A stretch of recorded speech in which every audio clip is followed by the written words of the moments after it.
Olá, meu povo, está no ar mais um iPod, o podcast da SMAP. A gente segue hoje com a nossa série sobre judicialização da saúde. Temos aqui com a gente ainda o nosso veterano já, nosso colaborador fixo, doutor Silvio Romero Beltrão, mas recebemos hoje uma nova convidada, a doutora Larissa Carrazone. Ela é advogada, mediadora extrajudicial, analista de integridade do Conselho Regional de Odontologia de Pernambuco, pós-graduada em Direito Médico e Direito da Saúde, vice-presidente da Comissão de Direito Médico e da Saúde da Seccional de Jaboatão dos Guararapes. E também é membro da Sociedade Brasileira de Bioética. Doutora Larissa, seja muito bem-vinda. Muito obrigada. Obrigada por aceitar o nosso convite e vir aqui nos ajudar a trazer ainda mais informação para a nossa audiência do podcast, do iPod. O tema do nosso episódio de hoje é Plano de Saúde e Negativa de Tratamento indicado pelo médico assistente. Acho que só o nome negativa já dá um friozinho na barriga, né? Justamente, é muito do que os usuários de plano de saúde gostam de saber, né? E sempre estão perguntando e atentos a essas pautas durante toda essa questão de judicialização e tudo que a gente vem acompanhando também dos tribunais. E é importante, assim, a gente pensar na temática do plano de saúde e essa negativa atrelando a um certo histórico também, para que as pessoas entendam, né, e consigam compreender como é que se processa esse rol da ANS, o que significa a negativa e afins. Então, assim, quando a gente fala em plano de saúde, é importante que a gente traga à tona, né, a seguinte situação, em que a gente utiliza diversas legislações na hora de abordar esse tema da saúde. Tanto a Constituição Federal, como também Código Civil, Código de Processo Civil, resoluções normativas da ANS, que é a Agência Nacional de Saúde Suplementar, que regula os planos de saúde, e diversas outras normativas e enunciados também que a gente traz de jornadas de direito da saúde, de CNJ, de temas do STF, do STJ, que nos ajudam também a formar jurisprudências no assunto. Então, a gente sabe que na Constituição Federal está previsto lá o direito à saúde, né? Que é constitucional. E até o doutor Silvio gosta muito também desse termo de direito da personalidade. A gente sabe que existem os princípios, né, da dignidade da pessoa humana e também o princípio constitucional da saúde, que, digamos assim, a saúde é indispensável à vida. Então, a gente leva em consideração também essa ótica da saúde dentro da Constituição. E a gente sabe que, digamos, o Estado não poderia fornecer disponibilizar de todo o aparato da saúde, né, e todo agente que a gente possui aqui, no país, e ele não poderia custear tudo isso sozinho. Então, por isso surgem também, dentro da Constituição, outras prerrogativas para assistência à saúde, como a saúde privada. Ela pode ser de cunho complementar ou suplementar. E aí, complementar, a gente tem assistência privada à saúde, né? No que diz respeito a entidades filantrópicas, organizações sociais, e a saúde suplementar, que, digamos assim, vai suplementar a assistência à saúde, que aí vigora aí a situação do plano de saúde, né, que justamente tem uma obrigação ali pecuniária, né, tem uma contrapartida nesse sentido. E quando a gente fala do plano de saúde como um todo, a gente visualiza que existe um rol de procedimentos. E nesse rol de procedimentos, que é regulado pela ANS, que eu já mencionei, que é essa Agência Nacional de Saúde Suplementar, esse rol vai ali dispor quais procedimentos que devem ser cobertos pelo plano de saúde. E aí houve-se diversos debates também em torno disso, se seria exemplificativo, taxativo, e a gente vislumbra que quando a gente tem um rol, digamos assim, exemplificativo, a gente consegue olhá-lo, digamos, a ter uma forma de orientação. E não que você esteja Ele vira ali uma adstrito. diretriz, né, Ele na vira uma verdade. diretriz. Inclusive, é até importante falar sobre diretriz, porque existe também as diretrizes de utilização, que são reguladas também pela ANS, na normativa dela, e que são orientações para os procedimentos em saúde. Então, por exemplo, não significa que, se não tiver aquela diretriz ali específica, o profissional não pode utilizá-la para resolver o problema de saúde do paciente. E quando a gente fala dessa negativa, é o seguinte: quando eu preciso de um medicamento, eu preciso de uma cirurgia, eu preciso de algum fornecimento ao plano, e o plano me nega isso. Então, ele me dá uma autorização, uma negativa expressa, dizendo que nega por algum motivo aquela cobertura. E aí, essa nesse justificativa sentido, que vai ser avaliada. isso, e essa justificativa que vai ser avaliada, porque ela traz a base ali de qual normativa ele utilizou para negar aquela situação. Então, por exemplo, quando há essa negativa do plano de saúde, a gente entende e sabe que, por exemplo, quando o paciente ele quer um procedimento, ele precisa daquele procedimento, as súmulas e os tribunais brasileiros já entenderam que não se pode negar se o profissional não tiver cadastrado na rede, ou se for um profissional que não seja da rede própria ou credenciado. Por exemplo, se eu tenho um médico assistente, que é um médico que me assiste, que é um médico que me acompanha durante a vida, enfim, que está todo acompanhando a minha rotina, meu histórico clínico, se ele me solicita alguma situação e eu peço impresso essa autorização do plano de saúde ele tem que cobrir. Ele não pode alegar que é porque não está na rede credenciada dele. Era essa uma Entende? das primeiras perguntas que eu ia fazer, assim, começar bem do começo. É. Quem é a figura desse médico assistente, né? Exatamente, que é esse médico que está ali com você a todo momento. Então, por exemplo, é muito diferente você ir na UTI, numa situação onde tem um plantonista, aí você tem um médico que lhe acompanha, né? Que está acompanhando o seu histórico clínico, o seu relatório médico e montando ali o seu prontuário sempre. Então, aquela pessoa, digamos assim, vai ser a melhor para dizer o que é que pode ser manuseado com você, porque às vezes também até a própria gestão clínica de medicamentos, etc., precisa se ter uma noção corporal, uma noção de idade, uma noção geográfica, enfim, diversos outros fatores contribuem também para aquela decisão e tomada clínica do médico, né, de plano de tratamento. Então, o que acontece muitas vezes é isso, que essa negativa é dada pelo plano de saúde e as pessoas buscam querer, digamos assim, de todo modo, ter aquilo ali concedido. E existem negativas não só de cunho de medicamentos, mas também de procedimentos né? cirúrgicos e também de exames. Então, por exemplo, quando é um procedimento ou algo assim, a gente orienta que o profissional médico, ele deixa o laudo bem fundamentado, bem descrito, para que ali ele, digamos assim, evidencie de fato a importância de se ter aquele procedimento, para que na hora que o juiz for avaliar aquele caso, ele entenda a importância e a relevância de fazer aquele tratamento.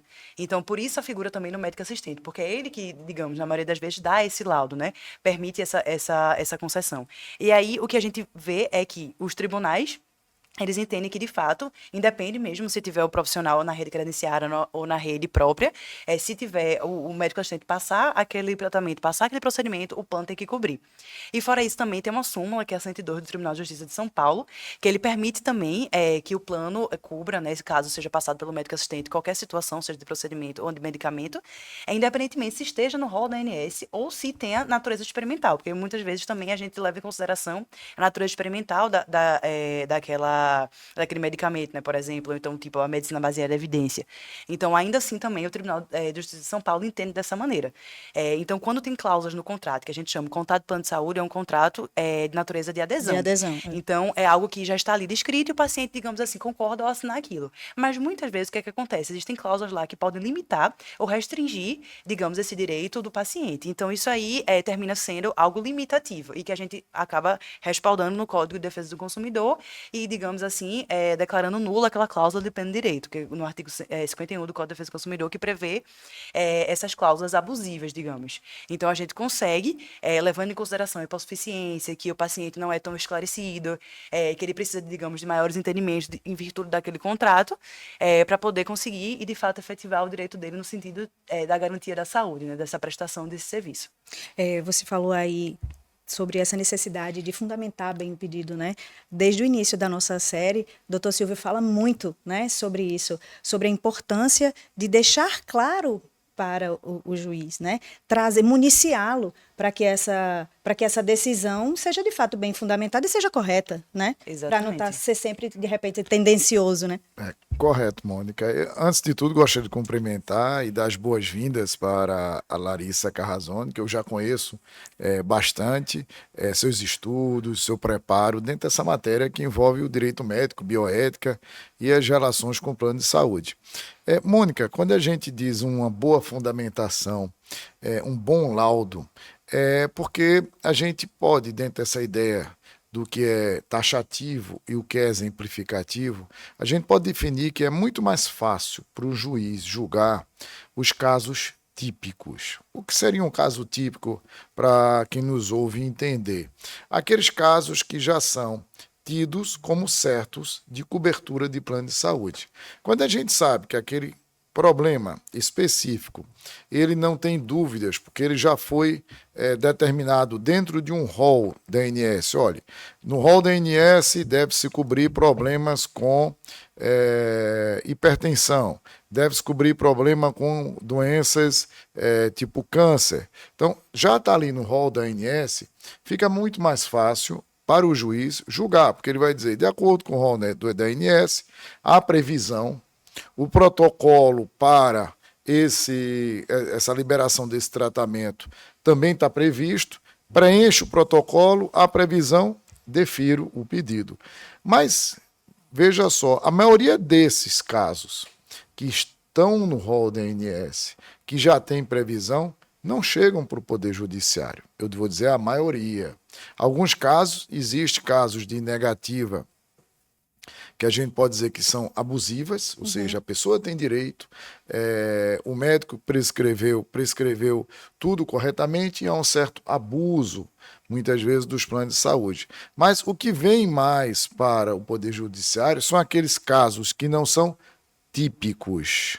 Voltando a dizer que típico é aquilo que já tem uma certa previsão, que a gente já sabe. Então, esses casos atípicos, eles entram muito mais nesse rol exemplificativo. E aí a gente tem, doutora Larissa, muito bem, duas correntes, uma da terceira turma do STJ e uma da quarta turma. A terceira turma do STJ entende que o rol deve ser exemplificativo, deve ser um rol aberto, ou seja... Que se estude caso a caso, digamos assim. Que se estude caso a caso, ou bem dizer, às vezes, que todos os casos que sejam de problema de saúde sejam cobertos. O risco de uma cláusula aberta ou de um rol aberto é que basta você dizer que é um problema de saúde, é uma violação à dignidade da pessoa humana, a sua negativa, e o juiz vai deferir. Então, o rol aberto, ele quase que faz com que seja ilimitável. Toda decisão vai ser diferida. E o rol fechado, que é o rol, vamos dizer, taxativo, ele é um pouco rigoroso, e rigoroso até demais. Mas ele é um rigor, muitas vezes, que é necessário para que haja um equilíbrio, para que a gente possa prever, porque senão a gente vai ter algumas questões que a gente chama de oportunistas. O que é uma questão oportunista? Vou pegar aqui, já que o rol é exemplificativo. A torta e a direita está entrando com as ações, exatamente, né? Esse é um critério. De coisas que não são até necessárias. Agora eu ouvi dizer que um tratamento bom para tal doença é fazer tal, e aí você se torna um oportunista. E tem aquela questão até da própria obstinação terapêutica também, né? Às vezes o médico vai lá, prescreve uma determinada terapêutica e você pode utilizar outra da mesma forma, mas às vezes você não tem essa visualização. E aí parece que é só aquilo que está delimitado.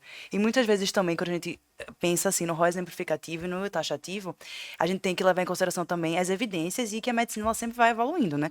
Então, por exemplo, às vezes surge uma nova situação, uma nova terapia, um novo procedimento que não está lá no rol. E aí, como é que a gente vai levar em consideração, né?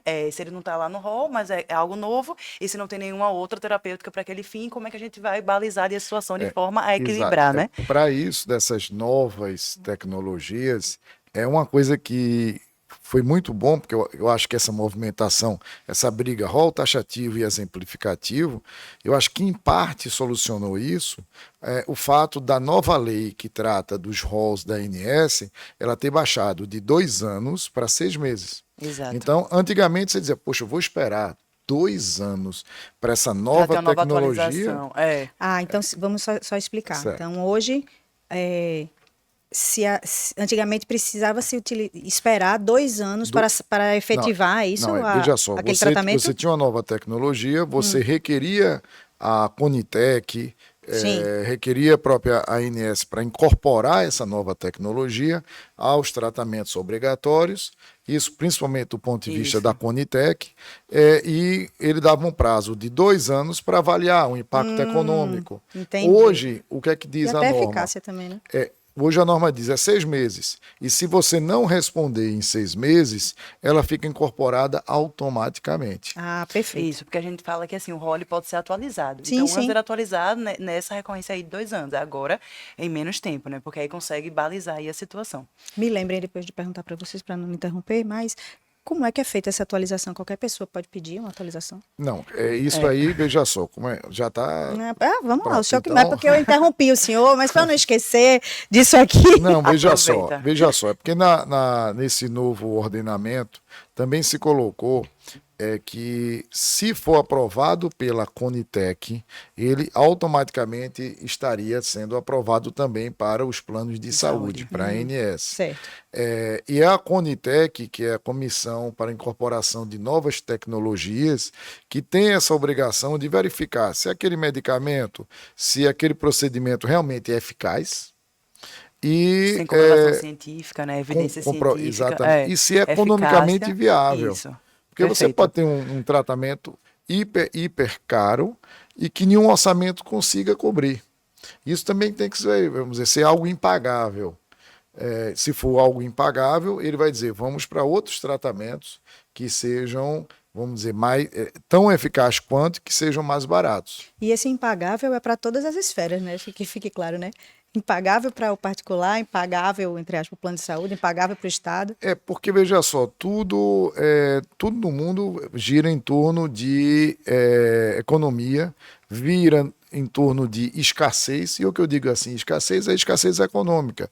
Foi o que eu falei da outra vez aqui. Se eu gasto, vamos dizer, 13 milhões em um determinado medicamento para uma só pessoa, esse valor de 13 milhões, ele vai deixar de ir para outras pessoas para o cuidado da hipertensão, da diabetes, ou de coisas muito mais simples e muito mais baratas. E que atende muito mais gente. E que atende muito mais que gente. abarcaria uma maior quantidade de pessoas. Aí é aquele princípio da utilidade. O que é mais útil é salvar 200 pessoas, 300 ou uma só? E tem em mente isso, né? Que a saúde anda atrelada junto à economia, porque às vezes as pessoas separam, né, essas duas esferas e não conseguem visualizar também essa questão econômica, porque você também tem que sopesar, principalmente o magistrado na hora de decidir, né?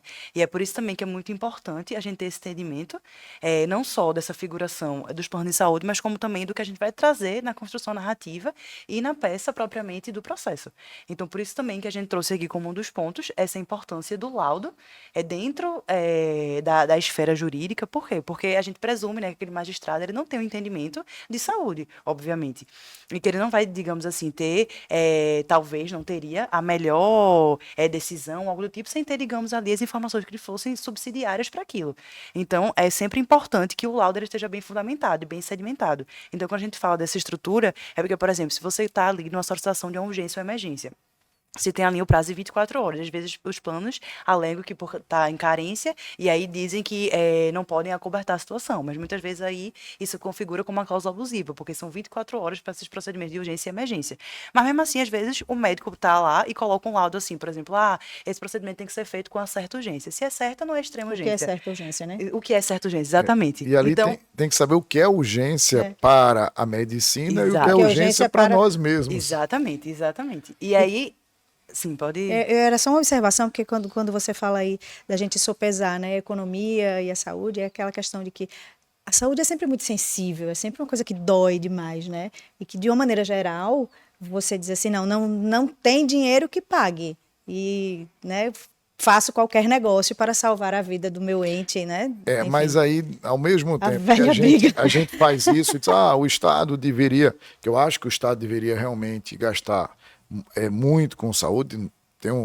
Eu tenho convicção que deve, desde a saúde básica, do atendimento básico, atenção primária, da atenção primária, lá embaixo, até as coisas mais, vamos dizer assim, tecnológicas, eu acho que o Estado tem que se preocupar, mas também com educação, estrada, presídios, sei lá, tantas outras obrigações que tem o Estado. Então, às vezes, ele diz assim, o que é mais importante hoje? O mais importante é a saúde e manter a vida da população. E aí falta um pouco para a educação, para aumentos salariais, às vezes, do servidor, ou até para investir em presídios. Muitas vezes a gente diz assim, poxa, por que o Estado não fez mais presídios para combater a criminalidade, não aumentou o número de viaturas da polícia? É porque às vezes está faltando dinheiro. E aí, isso é o que é possível se fazer. Tudo isso é um planejamento que o Estado faz, o município faz também, que o município também é responsável pela saúde e tem menos recursos do que o Estado, do que a União. Então tudo E é facilmente inviabilizado economicamente, né? Exatamente. Então, se um município for condenado a pagar um tratamento caro, ele vai deixar de pagar todos os professores daquela região. Todo o restante, Uma coisa interessante que eu queria complementar a doutora Larissa, quando ela falou do laudo, isso é quando a gente faz nossos cursos aqui na SMAP voltados para magistrados e magistradas, a gente sempre tem essa preocupação e não ser uma simples requisição do médico, que o médico traga todo o histórico, todo um relatório de tratamento daquele paciente. Por quê? Porque quando a gente vai para o protocolo diz, o paciente que está com tal diagnóstico, que teve no exame X, tal número, a gente quando faz o exame tem aquela maior, menor do que tal, tá bom, tá ruim. Né? Aí ele olha, tá acima, ele já tomou tal medicamento, não foi eficaz. Então ele vai dizendo todo o protocolo, é uma coisinha assim bem didática que há. E a gente verificar, agora ele pode ter esse tratamento ou é recomendado para ele Em esse qual tratamento? fase ele se encontra, Em né? que fase Pronto, ele... e aí por isso também é importante trazer à tona essa diferença do que é relatório e do que é laudo médico e do que é propriamente o prontuário. Porque, por exemplo, o relatório, ele é um documento que é de natureza declaratória, então você vai colocar ali o registro clínico do paciente. Já, por exemplo, o laudo, ele vai ter ali as informações referentes à perícia, a exames e ao próprio diagnóstico. E o prontuário, ele vai ter todas as informações do paciente relacionando tudo isso, inclusive os termos de consentimento, livro esclarecido para o procedimento, enfim, tudo o que for preciso para, digamos assim, criar a historinha do paciente, né? Então, de respaldo de toda essa documentação, você consegue ter ali uma noção de em que fase está o paciente, né? E como ele pode ser, digamos assim, melhor observado. Porque até muitas vezes você está numa situação de urgência, numa situação de um plantão, numa terapia intensiva, onde cada um vai chegar, vai pegar o seu novo prontuário e vai criar um novo plano de tratamento, porque vai trocando o plantonista, né? Então, assim, se você não tiver ali tudo Isso bem é muito descrito, frequente. o que acontece, né? A pessoa vai ficar ali ao léu, se não tiver de fato, porque não tem um médico assistente ali dentro toda hora, que muitas vezes deveria ter. Geralmente o médico que acompanha a família geralmente vai. Mas geralmente tem a equipe do hospital, aí tem um que troca o turno. Então ele vai pegar aquela situação ali e vai criar um novo plano de tratamento. E às vezes as situações, cada um, digamos, tem orientações diferentes para uma mesma situação, né? Digamos, protocolos que podem ser exemplificados ou extensivos em algum determinado momento. Então, assim, termina trazendo uma certa insegurança, né? Então, cada vez mais um documento bem sedimentado contribui aí para a segurança do paciente, para a análise do médico na tomada de decisão e também para que ele entenda o que é que o outro médico pensou diante daquela situação, né? A prescrição do outro também. Esse comentário me fez lembrar, inclusive, a importância do Natijus, né, doutor Silvio? Exato. Que a doutora Mirella teve aqui, né, com a gente na primeira etapa dessa nossa temporada da judicialização da saúde, e a gente vê que essa documentação, né, muito bem fundamentada, colabora com o processo, acelera o processo, inclusive, né? Veja só, justamente, vem aquela documentação bem embasada, como eu digo assim, o histórico mesmo daquele paciente, os medicamentos que ele tomou, os tratamentos que ele fez, Ele já fez, que inclui também o último laudo, por que ele precisa daquele tratamento. Quando um agente do Natijus, ele vai apreciar se aquela solicitação está de acordo com, vamos dizer, as possibilidades do Estado, do município, da União, ele vai fazer isso de uma forma muito mais bem fundamentada. Por quê? Porque ele tem essa noção e esse histórico. E muitas vezes, quando não vem dessa forma, ou o juiz nega, o Natijus vai dizer que não tem condições por falta de informação e vai negar. Então, é melhor que venha mais bem fundamentado. Contudo, aí é que eu vou fazer também uma pontuação, muitas vezes eu recebo documentação com alguns furos, ou seja, com algumas umas brechas, omissões propositais.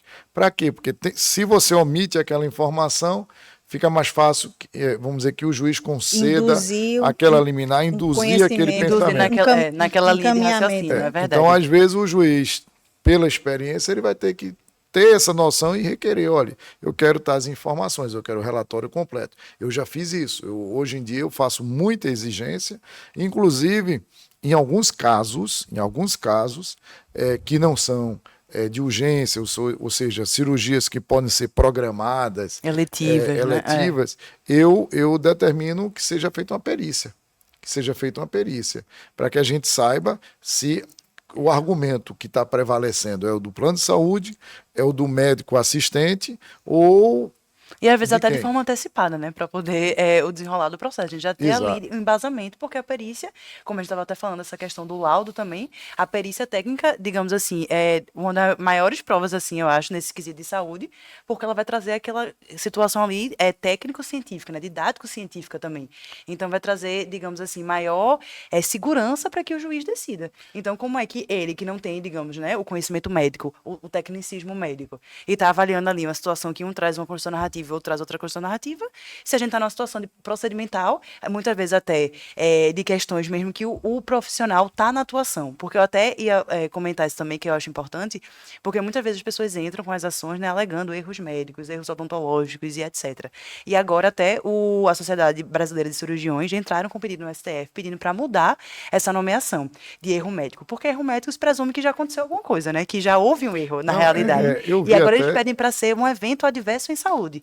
Para que você não conjecture ali a atividade do médico como algo já preeminente do erro. Até porque para comprovar o erro tem que ter o pressuposto, tem que ter nexo de causalidade, tem que ter extensão do dano. Eu vi isso também porque às vezes a situação não foi nem médica, foi ambulatorial, foi um Sim. medicamento que foi dado errado, sei lá, por um auxiliar de enfermagem. E é colocado com o termo erro médico, ou Pois seja, é. quem errou foi o Não, médico. eles aglutinam, exatamente. Aglutinam até, inclusive, com o cirurgião dentista também. Às vezes pensam que é, digamos assim, a mesma bolha, que é a mesma situação. É completamente diferente. Os códigos são diferentes. Até no processo ético administrativo também é diferente. A sindicância, etc. Então, assim, às vezes as pessoas acham que é tudo a mesma coisa. Quando você trabalha com o direito da saúde, é o direito da saúde, mas, assim, o profissional de saúde tá cada um na sua caixinha. Então, cada um vai ser regido pelo seu conselho. E cada um vai passar também pelas suas situações. Inclusive, até no cunho publicitário também, né? Da própria publicidade do profissional. Foi até bom a gente falar sobre, agora entrar especificamente nos assuntos odontológicos. Qual a principal negativa quando o assunto é cirurgia bucomaxilofacial, né? A gente tem visto esse tema vindo à tona com muito mais frequência ultimamente, até porque eu acho que acaba caindo no caso que o doutor Silvio fala, né? A gente omite aqui algumas situações para conduzir o raciocínio por aqui, e na verdade não era exatamente essa necessidade, era estética, né? Eu acho que nesse ramo acaba acontecendo com mais frequência, isso né? é algo novo agora que está acontecendo. Eu costumo às vezes dizer que tem os tratamentos vamos dizer assim, da moda ou os tratamentos do momento. Então a gente já teve diversos e ultimamente a gente está recebendo muitas ações dessa cirurgia de bucomaxilar. O que para nós, vamos dizer assim, acende uma luzinha amarela, fica piscando na cabeça do juiz, é porque é o seguinte, de uma hora para outra eu recebo 6 ações que eu nunca recebi. Agora 6 ações por semana. Nossa. Então, eu nunca recebi e agora estou recebendo várias. Com grande frequência. E aí eu olhei assim, o que está acontecendo? Agora todo mundo está com esse mesmo problema, porque se a gente recebesse uma aleatoriamente, ou 2 por mês, ou a cada 3, 4 meses, a gente poderia dizer, não, realmente há um problema de saúde nessa pessoa, está tudo normal. Mas quando a gente recebe 6 por semana, eu não estou criando números, não, estou dizendo a verdade. A gente começa a dizer assim, será que todo mundo está com esse problema? E um dos argumentos que se coloca é relacionado à dor. Da dor ao mastigar, a dor que a pessoa sente. E que é um elemento que todo mundo sabe que não é fácil medir a dor. Então, ninguém mede a dor. De dor varia, né? De cada um. Exatamente. E eu posso dizer que estou com dor, sem estar sentindo dor. E aí como fica? Então, esses casos, eles estão frequentes. Nós temos, o que eu lamento às vezes assim, alguns casos podem ser, vamos dizer, abuso do consumidor e outros podem ser verdadeiros. O problema é que quase todos estão sendo colocados sobre o mesmo patamar e hoje, nesses casos, a minha determinação é se fazer perícia. É verificar realmente se há uma necessidade. Porque alguns planos de saúde não cobrem tratamento odontológico. Há afirmações dos planos de saúde que isso não é tratamento médico, é odontológico. Aí se coloca o elemento dor para jogar para odontológico. Mas quem trabalha muito com isso, eu acredito, é a doutora Larissa, eu gostaria de ouvir ela também. Exatamente. E assim, primeiro eu queria fazer uma distinção, na verdade. Existe a cirurgia bucomaxilofacial, que existe uma residência nessa área em que os cirurgiões dentistas fazem esse curso para justamente ter essa segmentação de trabalhar com a parte da face. Então a gente sabe que, por exemplo, se sofrer um trauma aí na rua, algo do tipo, a gente vai direto para a restauração, muitas vezes, porque é lá que a gente vai ser atendido e prestado aquele serviço. E o que está acontecendo também, paralelamente, muito relacionar, não só com a odontologia, mas com outras áreas também de saúde, é a questão da harmonização orofacial. Então, a harmonização orofacial está trazendo muitas situações também, porque termina, digamos assim, trazendo cunho estético, quanto que a questão bucomaxilo seria algo, digamos assim, de cunho corretivo, de fato, de saúde. E o que é que acontece? Com essa harmonização orofacial, muitas vezes tem uma disputa, né, sobre as atuações dos profissionais. Então, até onde o médico pode ir, até onde o dentista pode ir, até onde o cirurgião plástico, enfim. E aí a gente vislumbra, por exemplo, diversas situações que percorrem sobre a tratativa do procedimento em si. E aí, na harmonização orofacial, a gente vê que existem cirurgiões dentistas que, digamos assim, em teoria, né, pelo que a legislação federal que regula a profissão de odontologia, a 5.081, todo o código de ética também odontológica, o que eles preveem é que, de fato, o cirurgião dentista ele pode atuar, né, na face, obviamente, claro, mas assim, de forma que ele não pode ser invasivo. Então, digamos, poderia fazer uma rinomodelação com fios, mas não poderia fazer uma rinoplastia, de fato, uma cirurgia plástica, porque se tiver alguma intercorrência, quem vai resolver aquela situação, no caso, no final das contas, seria o cirurgião plástico, e não o cirurgião dentista. Mas muitas vezes isso acontece e as pessoas entram com liminares e vão aos conselhos federais e tentam. É como aconteceu com a questão mesmo médica lá, do uso da cannabis. Então, assim, depois ficou para outros fins terapêuticos, que estava dando certo, e foi seguindo. E aí, o que acontece com a cirurgia ortognática é porque muitas vezes as pessoas acreditam, na verdade, que ela tem um fim estético. Mas, na verdade, ela tem um fim realmente corretivo, na mastigação, no modo até no sono, que repercute, em várias outras situações do corpo humano. Mas, se você, obviamente, corrige essa questão facial, você vai corrigir e vai harmonizar a face. Então, digamos assim, consequentemente, você estaria trazendo uma estética, né? Uma harmonização para Mas aquilo aí ali. seria uma consequência e E não aí a seria uma causa, né? consequência e não a causa. E o que acontece? O plano de saúde entende agora que se deve cobrir, sim, as cirurgias ortognáticas, porque elas são algo que é necessário, digamos assim, para a saúde do paciente, sendo que muitas vezes a operadora do plano, né, o advogado que defende o plano e tal, nega, diz que é ilícito, isso daí por conta dos materiais, equipamentos que são utilizados. Sendo que aí é justamente o que o doutor Silvio estava falando em relação a essa questão do segmento hospitalar. Porque, assim, quando a gente fala de processos bucomaxilofaciais no segmento hospitalar, a gente se enquadra dentro da cobertura de saúde, não odontológica. Então, digamos assim, são situações outras que é necessário para o ato odontológico acontecer, ou que é necessário para que o dentista se utilize ali daqueles, digamos, subsídios para executar o procedimento. Então, nessas situações, de fato, tem que se ter realmente a cobertura da cirurgia ortognática. E aí, muitas vezes, assim, você tem que levar em consideração se o seu plano cobre, ver a questão contratual e ver também um profissional especializado na área, porque precisa ser um bucomaxilo, né? E às vezes as pessoas não têm essa noção. Aí, como o doutor Silvio falou também, tá na moda, né, agora, você fazer harmonização, por exemplo, você fazer alguns métodos, e termina que, assim, se você for ver realmente, digamos, talvez assim, tivesse até maior tempo de estudo nesse sentido, seria o próprio Buco, porque ele fez uma residência, né? Então ele rodou a história da face, ele entrou em contato com isso diariamente. Então essa distinção que é preciso ser feita muitas vezes. E agora, inclusive, a harmonização foi reconhecida também como uma especialidade, né? Então, inclusive, já tem cadeiras Isso eu não sabia. na área da odontologia, e as pessoas estão realmente, digamos assim, passaram desse patamar do curso livre, né? Que antes se tinha um curso livre no final de semana, você aprendia ali e já começava a aplicar. Mas algumas coisas ainda não são permitidas pelo Conselho Federal, né? E aí são resoluções que eles vão emitindo, justamente se baseando na comprovação científica. Como, por exemplo, houve até casos anteriores de autoplastia, e a pessoa fazendo aquela cirurgia do abano. E aí o Conselho Federal não permitia, e muitos dentistas estavam fazendo, estava dando certo. E então entraram com as ações nas liminares individuais e vão correndo ali. Então termina assim, você tendo várias legislações, várias situações, porque se você até pensar, resolução por resolução está na mesma hierarquia das normas. Então até as pessoas publicizam isso, né? Agora mesmo saiu uma resolução em 2019 do Conselho Federal que permite que você coloque o antes e depois, por exemplo, no procedimento, só não pode o durante. Sendo que o Código de Ética, digamos assim, não permite da mesma maneira como essa resolução. E se você pensar, o Código de Ética também é uma resolução. Então, assim, entre um e o outro, entendeu? E agora, tem uns que optam por não fazer, outros fazem porque estamos nos modernizando, né? A gente está agora, enfim, sempre com a tecnologia, sempre, né, em contato com as redes sociais. Então, basicamente, ficam essas situações, né? Mas, de fato, o plano de saúde, o custeio é dado mesmo, é obrigatório para o plano de saúde da cirurgia ortognática. Eu fico sempre numa dúvida, assim, como é que eu vou saber, né? O que de fato é que é para ser coberto, o que não é para ser coberto. Eu acho que é uma dúvida que a gente... Será que um dia a gente vai sanar? Né? Porque aí vem a história da atualização do rol, né?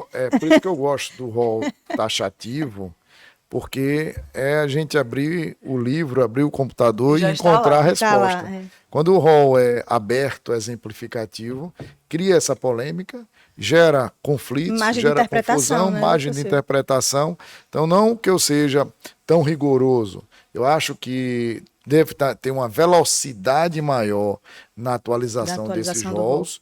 Isso tem que ter, já está tendo, a gente já está vendo isso, mas ele é interessante, porque dá mais segurança a todos, dá mais segurança a todos e não vira, vamos dizer assim, uma corrida pela sorte. Quando eu digo às vezes corrida pela sorte, porque pode ser que um juiz dê dentro do rol exemplificativo e outro O não outro dê. de outra E maneira. Aí quando gera uma isso insegurança acontece, jurídica, é uma verdade. insegurança e uma injustiça. Doutor Silvio usou Porque aqui por que outro dia. priorizar um e outro não, né? Doutor Silvio usou um termo outro dia que eu achei muito bom, que é vira uma loteria, né? Uma loteria. É verdade. Então, gente, acho que tá. Para esse tema, acho que a gente conseguiu abordar bastante coisa, né? É verdade. Então vamos encerrar por aqui esse episódio, da nossa série da judicialização da saúde, mas tem outro por aí, viu? Então, até sexta, é isso. Sexta-feira a gente está de volta. Obrigada, doutora Larissa. Obrigada. Obrigada, doutor Silvio. E você aí de casa, se liga que sexta tem mais.